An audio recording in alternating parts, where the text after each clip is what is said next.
देखो 23 साल बाद भी अगर कोई रोमांटिक फिल्म रेलेवेंट रहती है तो हम उसे सही मायनों में एक कल्ट क्लासिक कह सकते हैं, और ऐसी एक फिल्म है रहना है तेरे दिल में। एंड जस्ट इन केस अगर आपने वीडियो क्लिक सिर्फ ये जानने के लिए किया है कि आपको ये फिल्म थिएटर में देखनी चाहिए कि नहीं, तो मैं एक लाइन में सिर्फ यही कह सकता हूं कि जो पागलपन मैंने थिएटर में आज कई सालों बाद देखा है, उसके लिए आपको ये फिल्म एक बार थिएटर में डेफिनेटली देखनी चाहिए। क्योंकि ऐसा बहुत कम होता है कि हर कैरेक्टर की एंट्री पे, हर गाने पे और तो और बैकग्राउंड स्कोर पे भी तालियां और सीटियां बज रही हैं। फिल्म का बेसिक सिनॉप्सिस बस इतना ही है कि मैडी का कैरेक्टर, जिसको उसकी माय काइंड ऑफ गर्ल मिली नहीं होती है, वो रीना को पहली नजर में देख के ही बिल्कुल पागल हो जाता है। और फिर एक दिन जब उसको यह पता चलता है कि रीना की शादी ऑलरेडी किसी राजीव फ्रॉम अमेरिका से तय हो चुकी है, तो वो राजीव का बेस लेके उससे मिलने जाता है और सिर्फ 5 दिनों में उसको जीतने की कोशिश करता है। तो पूरी फिल्म का जो नैरेटिव है वो इसी सिंगल ट्रैक पे चलता है कि क्या मैडी अपने प्यार वाले मिशन पे कामयाब होगा कि नहीं। और इस कहानी में सबसे बड़ा ट्विस्ट तब आता है जब real Rajiv from America in दोनों के बीच आ जाता है। जहां सबसे पहले अगर मैं फिल्म के तारीफ के पुल बनाना शुरू करूं तो ये डिस्टिंक्शन मार्क इसी बात में डिजर्व करती है जिस तरीके से फिल्म एज हुई है। यानी अक्सर जब भी हम 20-22 साल पुरानी कोई फिल्म देखते हैं तो हमारा फर्स्ट थॉट यही होता है कि शायद उस जमाने में हिट हो गई, लेकिन आज के जमाने में आती तो शायद उतना नहीं चलती। बट वही रहना है तेरे दिल में के साथ एग्जैक्टली ऑपोजिट चीज होती है, क्योंकि इसको देख के आपको यह बात रियलाइज होगी कि पहले जो रोमांटिक कॉमेडीज की राइटिंग होती थी वो कितनी ज्यादा ब्रिलियंट होती थी, जहां हर कैरेक्टर पे, स्टोरी पे, इंटरवल पॉइंट पे, क्लाइमैक्स पे, सब पे इक्वली ध्यान दिया जाता था।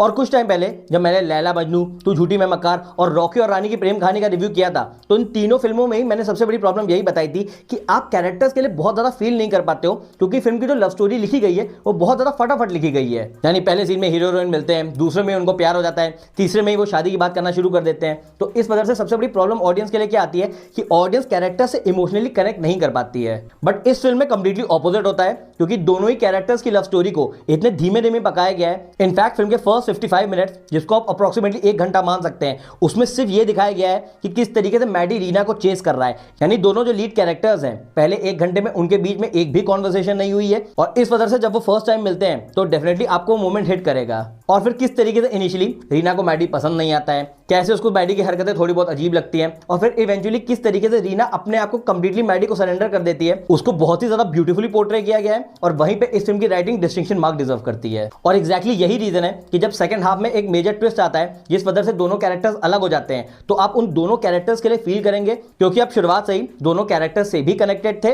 और लव स्टोरी में भी इन्वेस्टेड थे। और इस लव स्टोरी पे जो सबसे बड़ा तड़का लगाने का काम करता है वो है इस फिल्म के गाने। मुझे बताने की जरूरत भी नहीं है कि सारे के सारे गाने चार्टबस्टर हैं, चाहे वो सच कह रहा है दीवाना हो, चाहे वो रहना है तेरे दिल में का टाइटल सॉन्ग हो। ये सारे के सारे गाने ऐसे हैं जिसे 90s किड्स सबसे ज्यादा रिलेट कर पाएंगे, और फिल्म देखते टाइम आपको एक अलग ही लेवल का नॉस्टैल्जिया भी हिट करेगा। और मेरा थिएटर ऑलमोस्ट हाउसफुल था, तो जब भी कोई गाना शुरू हो रहा था तो ऑडियंस इस तरीके से चीख चिल्ला रही थी कि चाहे कोई इमोशनल गाना भी हो रहा हो तब भी आपके चेहरे पे एक स्माइल आ जा रही थी। बाकी बहुत कम लोग ये बात जानते हैं कि ये दिया मिर्जा की फर्स्ट फिल्म थी, और मैं स्पेसिफिकली उनके कैरेक्टर की राइटिंग को मेंशन करना चाहूंगा, क्योंकि रीना का जो कैरेक्टर लिखा गया है वो इतना ज्यादा डिग्निफाइड वे में लिखा गया है कि उसको ऑलमोस्ट एज अ ड्रीम दिखाया गया है। अगर आप उसका एंट्री सीक्वेंस याद करो तो हम सब जानते हैं कि वो इंडियन सिनेमा का one of the most iconic scenes है। आई मीन ऑडियंस तो हूटिंग एंड चीयरिंग कर ही रही थी, बट ओवरऑल जो सीन का इंपैक्ट होता है आपको जेन्युइनली फील होता है कि क्यों मैडी पहली नजर में रीना के लिए पागल हो गया। और ये इसी सीन का इंपैक्ट था कि आपको रियलाइज होता है कि वो 5 दिन की जो लव स्टोरी होती है वो किस लिए काम करती है। और फिल्म का जो थर्ड एक्ट है जहां मैडी का कैरेक्टर बुरी तरीके से ब्रेक डाउन कर जाता है, वो बात भी आपको अंदर तक रियलाइज होती है, क्योंकि उसका जो ड्रीम था यानी रीना वो ऑलमोस्ट खत्म हो गया।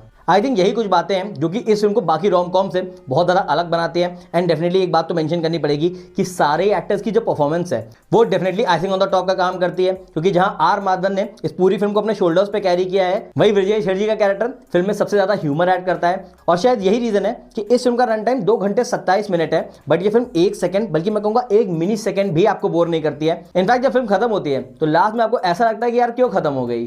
तो ओवरऑल मेरा फाइनल वर्डिक्ट यही है कि रहना है तेरे दिल में एक रियल सेंस में कल्ट क्लासिक है। इस फिल्म की जितनी भी तारीफ सोशल मीडिया पे होती है ये डेफिनेटली वो सारी डिजर्व करती है। मेरी तरफ से तो 100% रिकमेंडेड है। कोशिश करना कि आप इस फिल्म को थिएटर में ही देखें। एंड यस, 13 सितंबर को तुम्बाड़ री रिलीज हो रही है, तो उसका भी रिव्यू चैनल पे आ जाएगा।